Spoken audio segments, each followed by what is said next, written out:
MGM. Welcome back to Genius Call 25. We have an exciting talk today, but first, a little bit of housekeeping. Our accelerator last week did product testing. We had a lot of folks come together and share prototypes as well as the first version of their app and get feedback from fellow accelerator members. If you would like to participate, the accelerator is still open. We also conducted our first rewards raffle. We gave away 5 friendship bracelets based off of the rewards participation. You can sign up for rewards at rewards.cryptopackagegoods.com. That will make you eligible for future raffles and other exciting giveaways. Lastly, we will be at NFT NYC, so be on the lookout for our announcements and start planning your calendar now. Today, we're meeting with Elie Steinbock, the CEO and founder of ShareMint. Elie has done a lot of great work in the NFT and Ethereum ecosystem, and he's going to talk to us about ERC 721R, which is a reversible transaction in Ethereum, as well as ERC 4337, account abstraction, or smart accounts. We look forward to hearing more from Elie. So Elie, take it away. Sure. So I've been in crypto since around 2017.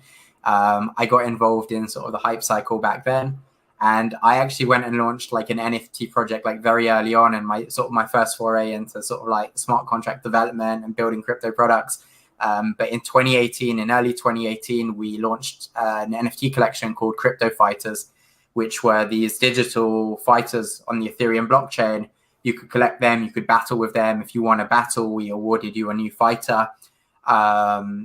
And yeah, we even sort of had our own marketplace at the time because sort of OpenSea was just starting up. That's sort of when I first got involved. Since then, I've done a whole bunch of different stuff in the space.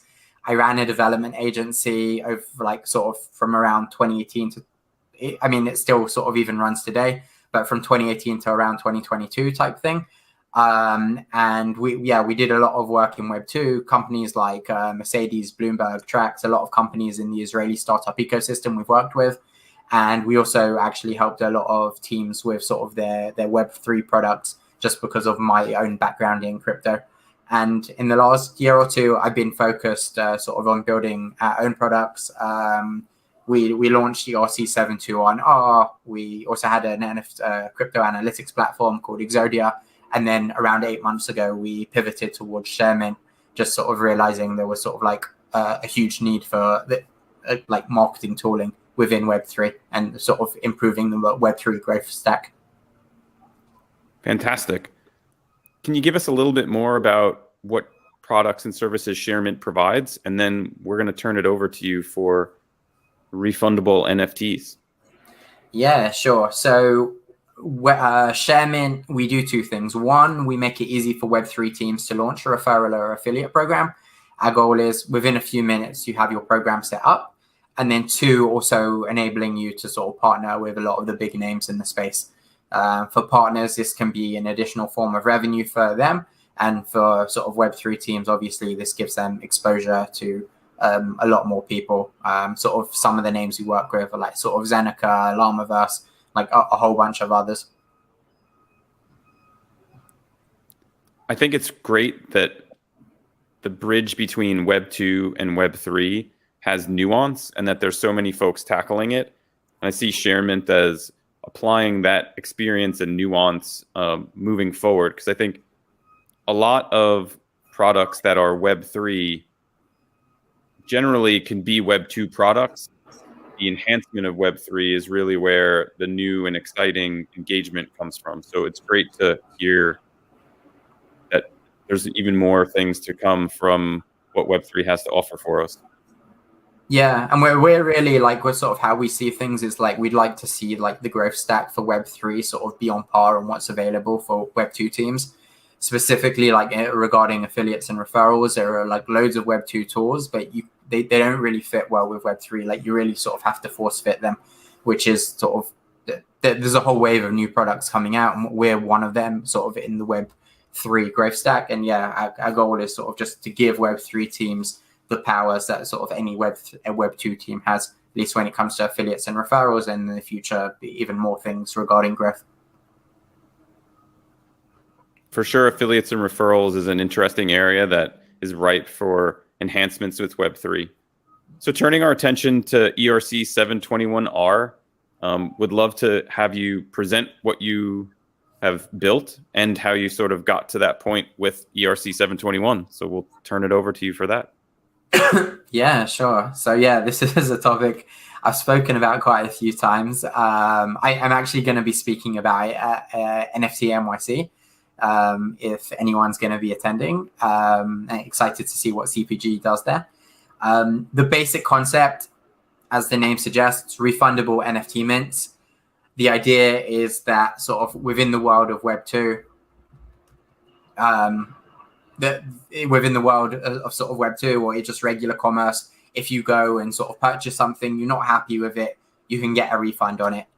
Within the world of Web 3, this has been sort of far less common, and we saw a sort of in the sort of bull cycle, the NFT bull cycle of probably like 2021, 2022, a lot of teams would sort of, you know, build, like raise a lot of money, be there for maybe a week, 2 weeks, and sort of then just disappear. And sort of there's just sort of no consumer protection. You would pay for something and then sort of just not really get what you expected. And so refundable NFTs, it's a very simple concept, like the 30-day money-back guarantee. That's what sort of refundable NFTs are for Web3.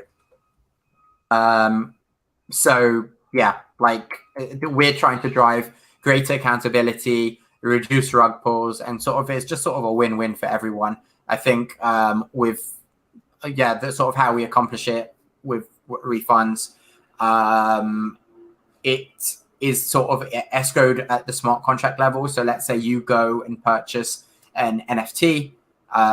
You spent 0.1 ETH on it, or let's say $100 on the NFT, and you get the NFT. And so sort of what you can write into smart contracts, you can code smart contracts to do whatever you want. And what we do with ERC 721R, the money basically is locked in the smart contract, let's say for a 30-day period.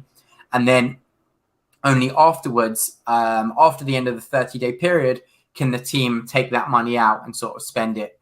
In the meantime, it sits there. And if you want, as a buyer, you can basically return your NFT to the contract, sort of return the goods and get your money back from the smart contract. And this sort of, it provides obviously a ton of trust.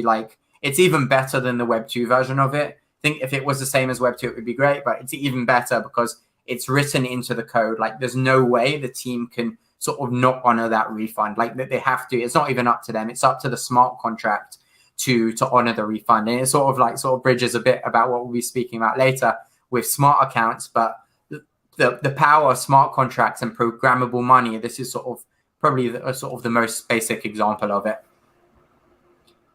It actually has a name as well, sort of a more like sort of the same way as account abstraction is ERC 4337. So the EIP for refundable NFTs is 5507. I won't go too deep into it, but this is sort of what the interface looks like for refundable NFTs to make it sort of an official standard that all teams can sort of use the same the same interface, or sort of make all refundable NFTs look the same, basically. The same way as we have like ERC 721 and 1155, they all follow a standard. So it's the same thing for refundable NFTs. And it's worth noting the different types of NFTs that exist. So some are like sort of you're buying a product, you might be buying an in-game item. It might be sort of membership to a club. There are all sorts of, it could be like even sort of trying to mimic an investment, be similar to a Kickstarter campaign. So there are a lot of different types of NFTs. And the reason I sort of bring this up is because depending on the type of NFT, a refund might make more or less sense. So sort of in the real world, if I buy a shirt from Amazon, I can return it, within a certain time period. Or, if I go to a restaurant, they'll probably return give me a new meal sort of if I don't like it. And then there are other things where maybe a refund makes less sense, where, if I'm buying Apple stock and the price goes down 20%, I'm not getting a refund. And NFTs sort of cross both those sort of, NFTs can sort of appear in all sorts of formats. And so, even art as an example, with art, maybe refunds make less sense because you know exactly what you're buying. You see the piece of art. It doesn't make sense for you to say 3 weeks later, like, hey, I'd like to refund it. Like, you got what you expected at the time. But if the promise was, you're going to get access to an amazing community, and you've been in the community a week and it's completely silent and there's no value being provided. So in that case, you may well want to sort of return your membership NFT and get a refund back for it. And that's sort of where refunds really shine, and these trustless refunds built into the smart contract. I won't dive too deep into this, but there's been a few projects that have used refundable NFTs. Exodia, which is sort of our NFT analytics platform, it was the membership card for that. Curious Addies is another. There's a few others basically that have used it. And overall, the results have been quite strong in terms of if you look at it from the point of view of the collection. In the case of Exodia, we sold 500 passes. The refund amount was very few. There was like less than 10 NFTs refunded. Curious Addies Trading Club, they had a 100-day refund period. And in that 100 days, I think it was under 15% refunded. Podium was another, and so on. And so as a whole, it's been like very successful. CryptoFighters Alliance is actually sort of the redo of our 2018 project. CryptoFighters is like sort of a 3D version of it. It was a version 2. We actually did a very large number of refunds there. We had a 45-day refund period. We had around 80% of people refund, which is obviously like, wow, like that's terrible. Like, how could this happen? But what had happened in our case, basically, we were looking to raise $2 million basically through the sale. We ended up raising around 500K. But basically, pretty soon when people realized we weren't going to hit the goals that we had set for ourselves and sort of the targets we had set, basically people had started refunding quite quickly, basically. And at a certain point, it wasn't like sort of 80% refunding immediately, but at a certain point, we realized that both also the crypto prices had started to drop in that 45-day period. It was just when the bear market was starting. So even the money we had raised was actually worth sort of a lot less at that point. But at a certain point, we realized sort of we hadn't raised enough for sort of what we wanted to do. And we basically told people 10 days before the end of the project, before the end of the refund period, you can take your refund if you want, because now this is going to be an art project and not a project with a roadmap. We didn't raise enough money to sort of build what we wanted. So if you want at this point, you have 10 days to take a refund. Which is obviously like in some ways like, oh, that's terrible. Like we didn't achieve the goals we wanted as a project. On the other hand, it was actually, I'm quite happy with how things turned out. Obviously it wasn't great for the team. People were very disappointed. We weren't able to achieve our goals, but for me, it was better to sort of be in a situation where we were either fully funded to do what we wanted to do, or that we sort of made good by a community. And if we're not able to do what we wanted to do, the same way as in a Kickstarter campaign, you're trying to raise $400,000 to create suitcases, only raise $50,000. You don't have the funding you need to go and build what you want. And in many cases, I think in Indiegogo, it's even automatic that if you don't hit your funding goals, the money is just returned to everyone. So that's what happened with CryptoFighters. There are definitely there's a lot to learn from every single sort of NFT that did use a refundable contract. Based on it makes sense in certain cases, it makes less sense in others. But this should give you sort of a good overview of sort of how it's worked in practice today. There's a question, does it fully prevent rug pulls? So it can definitely help against rug pulls to a certain extent, but it's not going to fully stop rug pulls from happening. So for example, the Podium NFT team, they had a sort of a mechanism where they would vest every 2 weeks. They'd be able to refund, withdraw another 20% from the smart contract. They did that, everything went fine. But, half a year later, there wasn't much movement on the collection. I wasn't sort of too happy to see sort of how things had gone. They had sort of sold their contract as the unruggable contract. And that's true for sort of the short term, but long term, it doesn't protect you against rugs. Whenever that refunded period ends, if it's 30 days, 100 days, whatever it is, after that period, a team could still go and rug. But I still think sort of there are interesting ideas here. It does force a team to work a bit harder. And obviously you could set up a contract where it vests over, 3 years or 4 years, like a regular startup where funds are slowly released over time. And then it's almost impossible to rug. The downside of an approach like that is the team needs the money to build. And if you're sort of just locked away, it becomes very difficult to build. There are different ways to sort of do refundable NFTs. You can vest, you can sort of burn the refunded NFTs. It could be on primary sales, secondary sales. There's a whole different bunch of different mechanics, but I won't go into that too much right now. And the last topic I sort of want to talk about as we come to an end on ERC 721R is, should all NFTs be refundable legally? So I'm not actually going to talk about the legal side of it. I'm not a lawyer.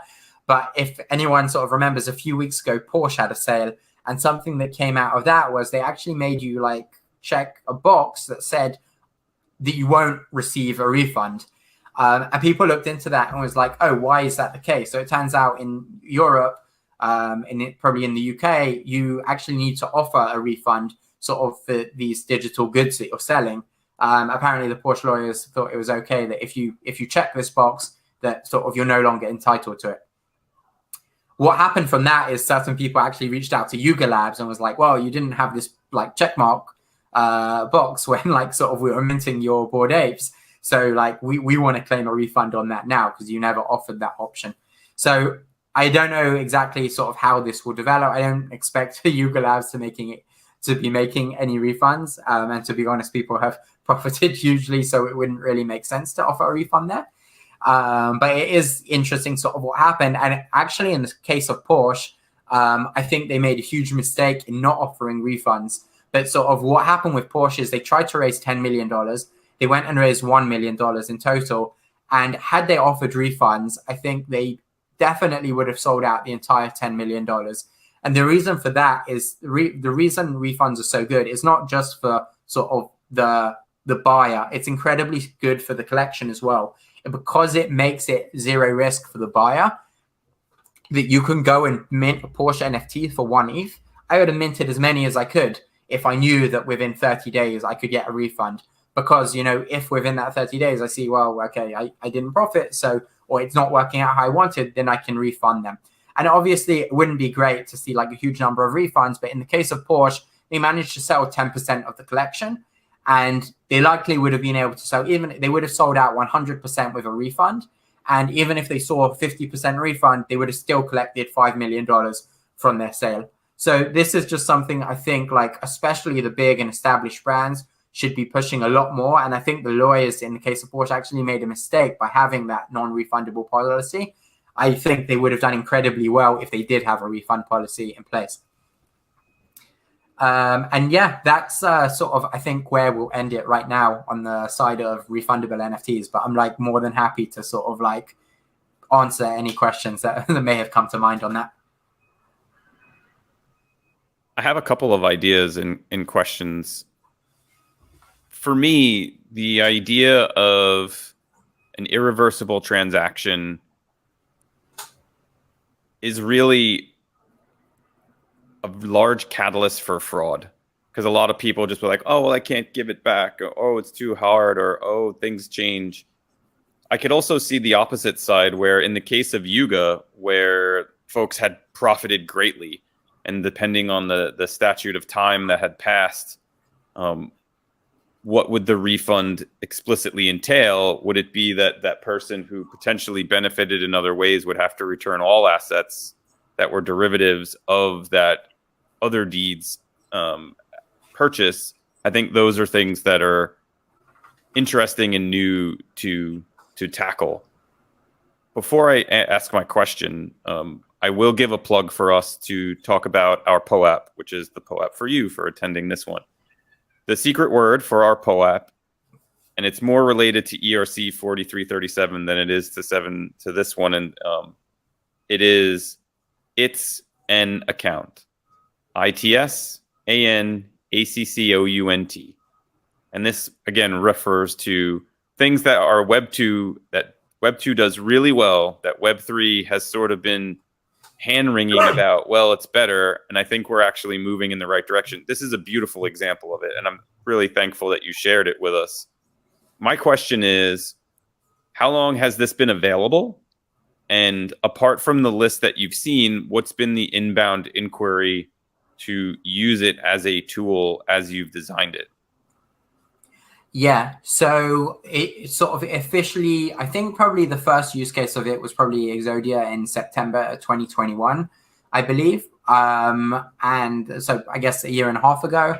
A few teams have used it since. Curious Daddy's also very similar time had used it back then. Podium had used it back then. And in terms of, that actually Podium was a few months later. In terms of sort of when it got termed as ERC721R, so that was around April 2022 time, and sort of we rebranded it as like ERC721R when we were sort of doing CryptoFighters Alliance Mint. And in terms of sort of like, I have been keeping track fairly closely of sort of who's been using it in the space. I don't think it's even reached 10 teams that have used it, but what sort of they do appear every so often, or some version of like sort of a refundable NFT, like Maker, like DAO Maker or something like that, I think is doing a version of it. There was like Home Away, I think was like quite an expensive NFT. They didn't do a trustless refund, but they did have like a 90-day refund policy on that. So, and I think they, from what I remember, I think they did pretty well. In terms of like sort of inbound inquiries, it's not, people using it, they don't need to speak to us about it. It's sort of similar to like ERC721 or 721A. Really, like any team in the world can use it. And, every single NFT ever is like ERC721 basically, or 1155. But these are just standards for everyone to use. So no one has to sort of be in touch like, hey, I want to use sort of refunds in our contract. Really, like any team can add it, even if they're not using the official ERC721R standard. They can add it fairly quickly. In terms of like coding, it's not hugely complex. You could probably add it in 20 lines of code or so. But I think what is extremely powerful is sort of everything we spoke about right now, sort of in terms of like technically it's not so difficult to add, but in terms of sort of like I guess how it can potentially change the space and protect users and also sort of like also like provide value to collections. That's what I find sort of extremely interesting with it. And just sort of like just to finish up the answer, but despite not seeing like crazy amount of usage, I think we will continue to see teams sort of using it over time. I do believe that at a certain point, we will see like a really big name using it, like if it's a Porsche or, whatever, like a future Yuga drop. And once a big name does use it, I sort of expect to sort of maybe the meta even to change, and potentially we'd see a lot more teams using it. But like there are pros and cons to using this approach. It really depends on the team, their tolerance for risk, how well they're funded in other ways. But yeah.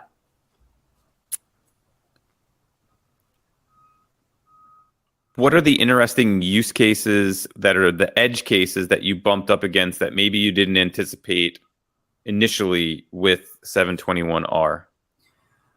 So it's like really interesting, like sort of from, I guess, like game theory standpoint, maybe, I don't know, but like maybe if that's the right word, but in terms of just like how are people going to interact with these contracts? Because I think like just in terms of it as a mechanic, I think people have a lot of different viewpoints. And like when we put it out, people are like, wow, this is like the worst thing ever. Like, everyone's just going to refund. And like, there's like, it's bad for teams and so on. And I think when you look at it in practice, things pan out very differently. And so like, I think that is probably sort of what has been most interesting. We have seen cases obviously where there are a large amount of refunds and wasn't necessarily a bad thing. We've seen teams where it's been a great mechanism for them. What's so good is that it really encourages the user to go and buy something. The reason sort of shops have refund policies, or you see 30-day money back guarantee, they're advertising it. Why are they doing that? It's because you're more likely to buy if well, I can go back to the shop next week. So it's good for teams. I think that's a point that was probably lost on a lot of people. It's not necessarily at the goodness of a team's heart that they're like looking to do it, but I think it is very good for consumers, but also it has like tremendous benefit. Like it can be very good for the team as well. So many different things have come up. Each mint is like sort of a bit different. We sort of learn a bit more. I think one of the big challenges is like you want to provide the funds to the team, but sort of when they're escrowed, you can't provide those funds. So it's sort of like trying to find the right balance. Like what I mentioned before, it would be difficult to do like a 3-year refund period where like the team is vesting 1 month at a time. And the reason for that is, let's say the team raises $3 million or over 3 years, or like $1 million a year. So each month they only have access to $100,000. And it's a very difficult way to run a business. Sort of if you were told, well, you just raised X amount of money, but you don't know if sort of some of that money will be there in 2 years' time, because people might have refunded. So I think there needs to be like sort of a shorter refund period. It can't be too long, but at the same time, you do want it to be enough time for consumers to see what they've bought and sort of make a decision. And each team sort of needs to balance those variables to sort of decide what works best for them. I think it's fascinating to think about how you could use a very Web3 forward on an annual subscription that then potentially is contracted to degrade over time. So the amount that you get back is based off of how much you didn't use. So if you had a 12-month and you only use 6, you'd only get 6 months worth back. And it's an interesting way to keep communities and teams accountable.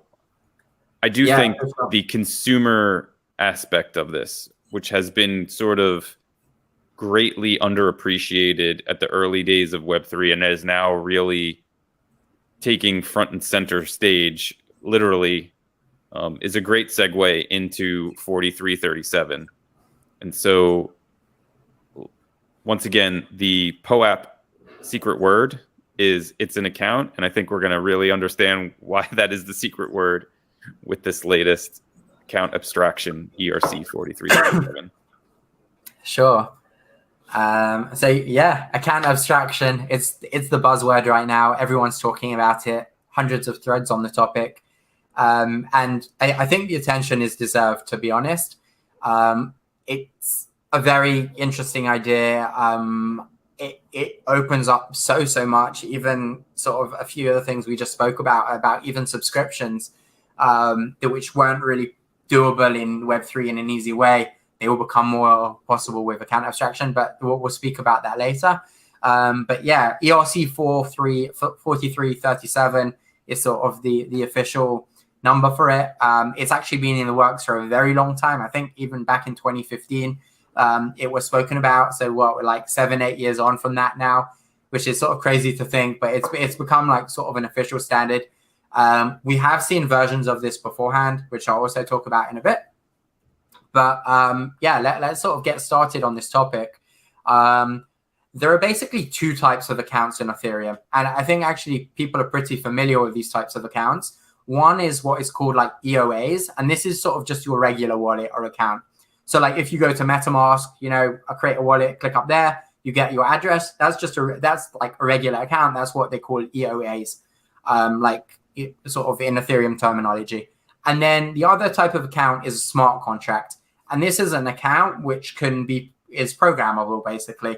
So every NFT mint basically is a smart contract. And what happens in those NFT mints is, you send some money to the contract. The team can then pull money out of that contract. And what you get back from the contract is the sort of the NFT. The smart contract basically is the collection of NFTs, and it's also able to receive the money and sort of everything we just spoke about in terms of ERC 721R. That's like programmable logic, and you put that into a smart contract. So those are the 2 types of wallets in Ethereum, and we're used to interacting with both of them. But what would be really cool is if your regular wallet, like sort of your MetaMask wallet, could also be programmable. So like as a very basic example of what like that means, like let's say you want to send like $100 a month to someone, to someone for a subscription. Super common in Web2. Obviously, you'd use something like Stripe or Paddle or whatever service you use. Right now, you can't do that from like an EOA, from a regular account. You could do it from a smart contract, but that means you sort of need to deploy your own smart contract, and it's like a hassle. So everything around account abstraction is basically, it's also known as smart accounts, which might be a better term for it. But how can we make these sort of regular accounts that we have, how can we make them smarter? And the answer is that we make every account a smart contract account is basically the answer. But these regular these smart contract accounts that we own, basically right now, there's very little usage. of sort of these smart contract or these smart accounts for regular people, what account abstraction and 4337 does is allows basically anyone for your regular wallet to be a smart account. And we'll go a bit into that and like sort of why that's so cool. I have a whole bunch of examples up on screen. Maybe we'll go through these quickly, and then I'll go into like a sort of a bit more depth in like sort of in the following slides.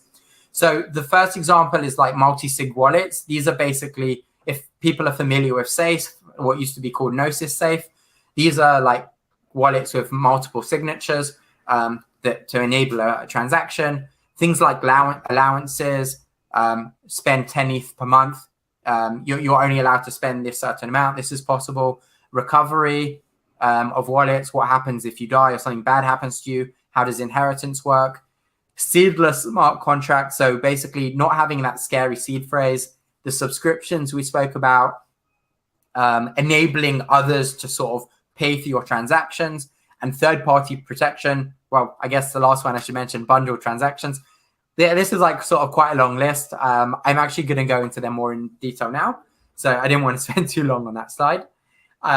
Taking a bit of a step back, just sort of understanding what like the difficulty of Web3 today, but like what it looks like right now is like I go create an account, then I need to sort of store my private key. If it's MetaMask or Ledger, might need to like write it down or store it away safely.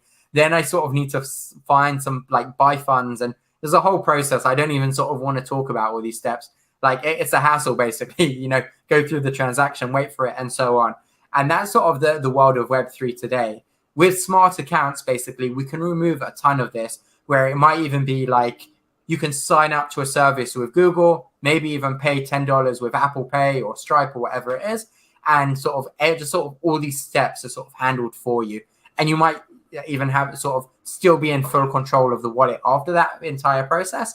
But it's really sort of the sort of thing that this enables, the reason there's been so much hype about it and sort of account abstraction and what the possibilities are, is because it can really like massively simplify the lives of Web3 users and enable onboarding of the masses, sort of the next billion users for Web3. There's another sort of precursor to sort of like some of the problems we face with Web3 is often like we have these catchphrases of not your keys, not your coins. You know, don't keep your money on FTX or Celsius or Binance or really any exchange. You know, what if Binance goes down tomorrow? You know, your funds are lost. And we've felt this like acutely in the last few months. You know, people lost a lot of money at FTX. And so there's very much a move towards don't hold your funds on exchanges. You know, I still have money on Coinbase myself, and I also have money in my own wallets that I own. But like, there's definitely a risk to holding money with a third party. What if Coinbase gets hacked? What if, you know, they've been lending out money and they, you know, sort of like FTX and sort of just don't have the funds for everyone to withdraw? So that is like one side of the equation. Don't keep your money with exchanges. The other side is that holding money yourself in sort of like your ledger or whatever it is extremely, extremely difficult. You know, you need to write down a seed phrase, 24 words or 12 words. You know, the same way as you won't have $50,000 hidden under your mattress or $1 million or whatever the amount is. You know, it's extremely anxiety inducing to have like these huge amounts of money. Every time you send a transaction, it's like super scary. Did I send it to the right place and so on? And so there's like people that advise not your keys, not your coins, but the flip side of that is your keys, your problem. And both of them are actually like not great because you really can lose your money at FTX, and it happened. And at the flip side, like so much money has been lost because people lost their wallets, their seed phrase got stolen and so on.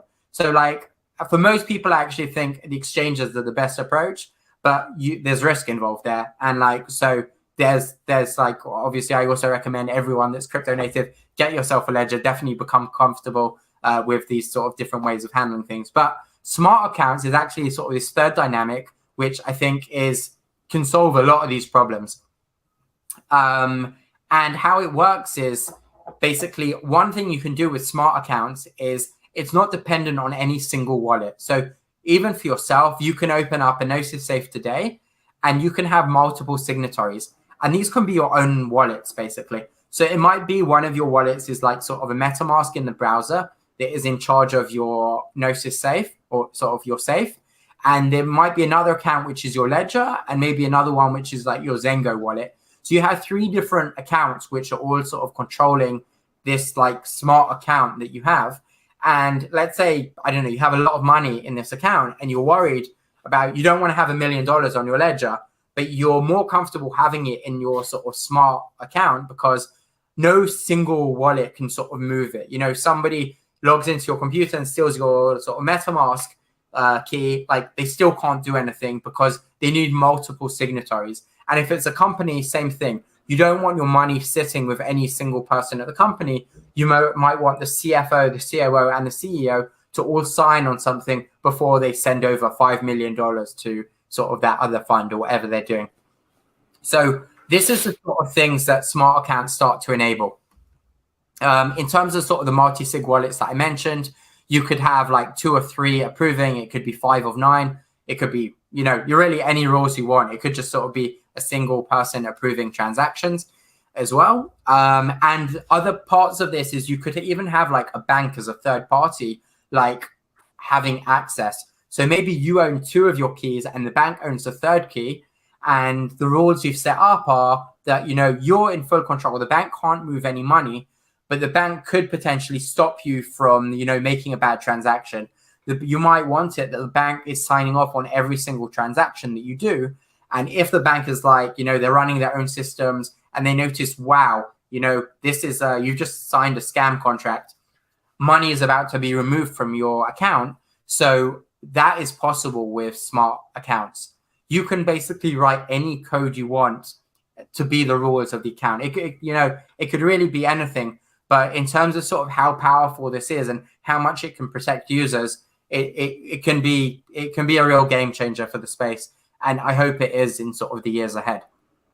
By the way, just on the topic of multi-sig wallets, they have been around for years. So we have had account abstraction for a while in those terms. But what has changed recently is sort of like it's become an official standard, and certain other features that weren't possible before or weren't highly adopted, they've now become standard and they will be possible. In terms of spending allowance, so what this means is, imagine you have, let's say, your Gnosis safe, and I want to allow my daughter to spend money from my account, but I have, let's say, $100,000 in my account.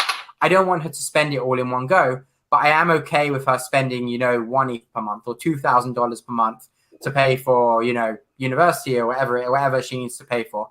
So that's sort of another really cool feature. It's also, this one has also been around for a while, and like definitely recommend like teams using Gnosis Safe to take advantage of this feature. You know, it might be you have $5 million in your account, but you want your CMO to be able to spend $50,000 a month on marketing without having to get 5 different signatures from other members in the team. So you can set that sort of thing up with these spending allowances where a person is allowed to spend much smaller amounts and not put all the money at the account at risk, basically. Same way with your bank account, actually, or your credit card. You might have like a $20,000 limit on your credit card or whatever it is, and your credit card won't allow you to pay more unless you go through extra checks or sort of do certain things. So the same thing with spending allowances. And this is like a really cool feature that sort of these smart accounts offer or can offer. Account recovery is the topic of basically what happens if you lose your account. So this can happen in so many ways. Like what happens if someone were to like pass away and, you know, they didn't share their seed phrase with anyone and they decided not to do that because, you know, if they did, their money would be stolen. So there's really like sort of no good way around that. If you like look after your seed phrase too carefully, like your money is lost forever if something happens to you. And you can't pass that on to your kids or like your wife or whoever it is or your husband. And on the other hand, you know, if you do give your phrase to someone, if you give your phrase to your wife and sort of maybe something happens, you get a divorce, you get into a fight, and suddenly she's stolen $5 million from your wallet, that's not great either. So again, here, smart accounts allow you to build in rules that sort of make this a bit better. It could be that like money can be removed if your bank approves it and Coinbase approves it. You know, it might be 2 different entities that are in charge of this, or maybe it's an official entity, maybe it's the government, and they know, okay, this person, Elie, like something happened to him, you know, he no longer can pass on the funds, So now we're going to approve the unlock for the funds to move to his wife and kids. So everything around this, it's not a topic that gets spoken about a lot, but the state of like sort of inheritance and recovery in Web3 today it's a disaster, and account recovery can make it a lot better, basically. And, you know, find these middle grounds where others can't get your money easily, but if a few different trusted entities approve, or people you know approve, then money can be moved out. The third-party protection is something I mentioned before, but imagine every time you do a transaction, you have this like service that is checking, okay, did Elie just like sell his Bored Ape for like 0.1 ETH, you know? And like that doesn't seem like something that makes sense. Let's like stop that from happening. And so we're going to block the transaction unless Elie calls up the bank and tells the bank, yeah, I actually meant to sort of push that transaction through. So that as well, like we've all seen like a million examples of people like sort of getting scammed in the space, and this would help with a lot of those cases. By the way, on this topic, unrelated, but I would recommend people using like protection mechanisms today, like Pocket Universe or Stello or a bunch of others that you can add to your browser that sort of semi-do this for you. But if it can be built into the smart contract, like what happens with account abstraction, then it protects people a lot more. Seedless, as we sort of come to the end of what we're going to talk about for account abstraction. So seed phrases are extremely difficult to look after. 24 words, you might have to write them down. What happens if you lose that piece of paper? What happens if someone steals a piece of paper? You know, people come up with these clever schemes that they put like print it on metal and they put it in one safety, like split it into three, put it into three safety deposit boxes at banks. There's a million ways you could go about it. None of those approaches are user-friendly in the slightest. There's no way, like if I'm like telling my parents, I think you should buy some crypto, like no way am I going to tell them, like get a seed phrase, get a ledger, whatever it is. I'm going to tell them just like go with Coinbase. But as we mentioned before, like there's huge like risks to doing that as well.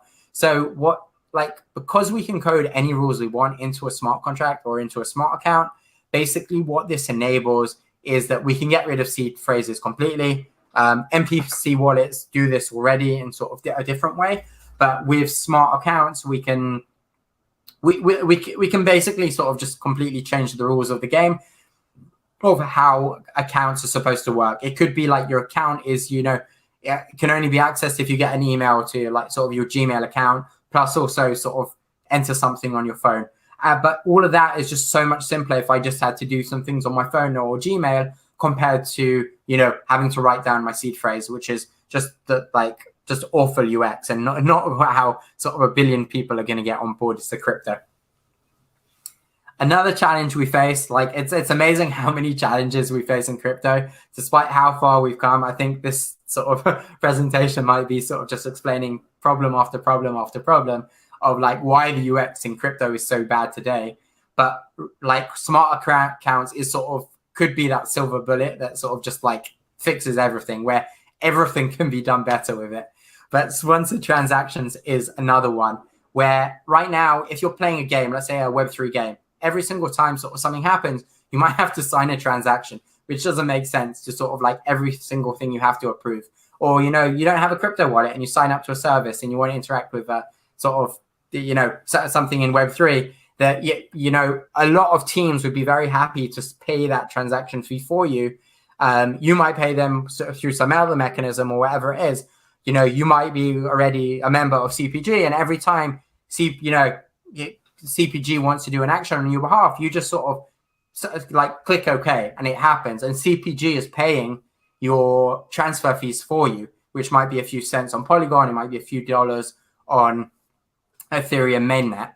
But having like sort of these paymasters or other people able to pay for you on your behalf with a regular like EOA contra wallet and account, you can't do that. And again, smart accounts enable that. Subscriptions, we discussed it at the beginning, but if you have like a SaaS business, you want people to pay $10 a month. Right now, that hasn't been easy to do in Web3. It was always possible, but it just wasn't easy. And when your account is a smart contract, it becomes a lot easier to do. and you can code in the rules that say send $10 a month to some address, or this other address can pull X amount at a certain time periods. So just sort of everything around sort of that becomes so much easier.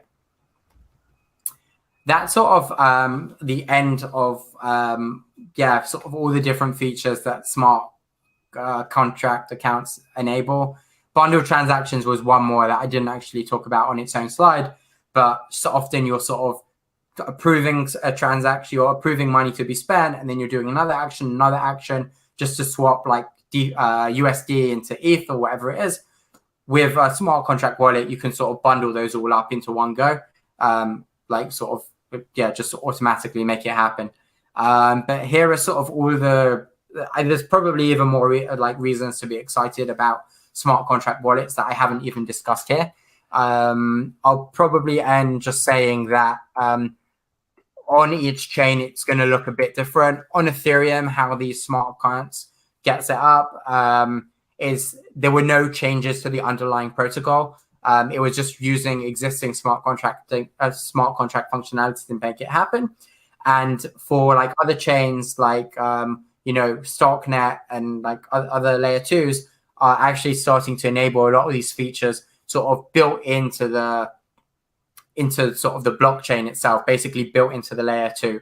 And things might be sort of more efficient when sort of smart accounts are not sort of just this addition to the blockchain, but actually sort of built in from day one, that this is like sort of an underlying piece that can be used. And yeah, for me, it's sort of just, it's very exciting where this will take us. I think it could still take a few years till we start seeing more and more adoption, but I think we've hit a point where at least we're at a starting point of where adoption starts to become more possible.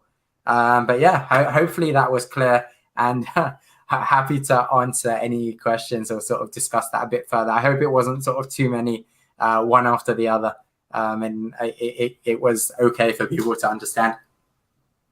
Thank you. It was indeed clear to me as I listened through the update what is coming and what's available. I think around availability, my real question is, and you had mentioned it'll take a few years for adoption.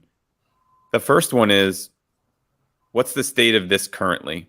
I think it was announced as an ERC a couple of weeks ago at ETH Denver. Yeah. What is the current state of availability? Yeah, that's a good question. So I wouldn't say I'm like a complete expert in terms of exactly who's building everything in this space right now. The most famous example is Gnosis Safe, where those multi-sig wallets have existed for a while. And sort of now they sort of just conform to 4337 standard. I know there are like wallets like Argent, which are sort of being based on these sort of ideas. I think they've sort of been building for a while, and I think I own their wallet, but I haven't used it properly. I don't think I've sent any funds to them yet, but there are like sort of lots of people building the space. There is like sort of on the technical side, there's like a lot of infrastructure that, even though it was like officially announced, this was like sort of being spoken about 4337 for years basically. And sort of this is basically at the point where we were like agreed, okay, this is the final and official 4337 standard. But now sort of a lot of teams I've seen, they're building like on testnet. Like, so there are like these Ethereum testnets like Goerli, and you can use their tooling to do all these things on the testnet, but not always on the mainnet. Sort of they're still testing it out. So in terms of like sort of where this goes, it might take a few years. It'll be interesting. I'm hopeful like maybe it'll be quicker. Part of it is infrastructure, things like these paymasters being set up and all this functionality we spoke about, just because it's theoretically possible and you could write code to make it happen, but it doesn't mean it's easy for anyone to do today. And so, yeah, it's difficult for me to give exact timelines on things, but I would say if any teams are like have large amounts of money that they're holding in their treasuries, it is very common for teams to be using Safe to manage that. And that if you have like assets you're really worried about, it could be worth getting familiar with Safe and how it can help you sleep better at night if you know sort of your funds are protected by two wallets and not like, oh crap, what if someone steals my ledger and somehow gets the code and sort of now my expensive NFT is stolen type thing. I think what's fascinating for me to think about is the migration of current wallets to this alternative. And certainly there has to be something to migrate to. But all of the upside that you talked about, I envision it as, in Web 2 terms, now you have sign in with Facebook, sign in with Apple, sign in with Twitter, sign in with Google. And I believe this becomes the sign in with Ethereum. And that as a concept unlocks so many things for our space in Web 3 for folks to then be like, oh, this is just my account. And maybe that account has the ability now, instead of abstracting ACH payment like my Google Pay, I'm able to pay in USDC and Ethereum and a number of other things. And also the assets that are in that wallet then give me this really easy way to unlock lots of different magical experiences. So I think that the summary you provided is great. I think there's a lot of folks who are going to listen to this podcast and have lots of great ideas. You had flashed on there your contact information. I would love for you to summarize it once more, as I think it's really valuable for folks with questions to come reach back out to you. And then as we get close to the conclusion here, any other parting comments that or ideas that you have would be great.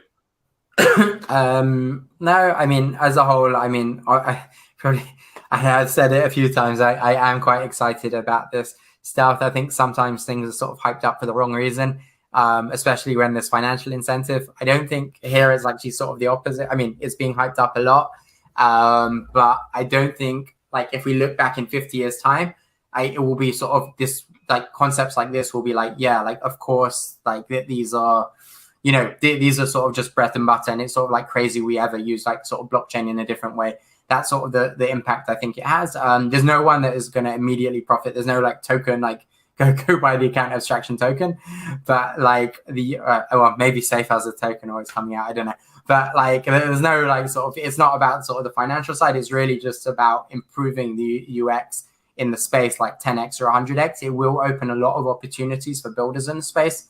I think, like, sort of that could be definitely, like, an opportunity. There have been teams building around account abstraction for a while, but there are, like, sort of lots of different areas that you could potentially focus in.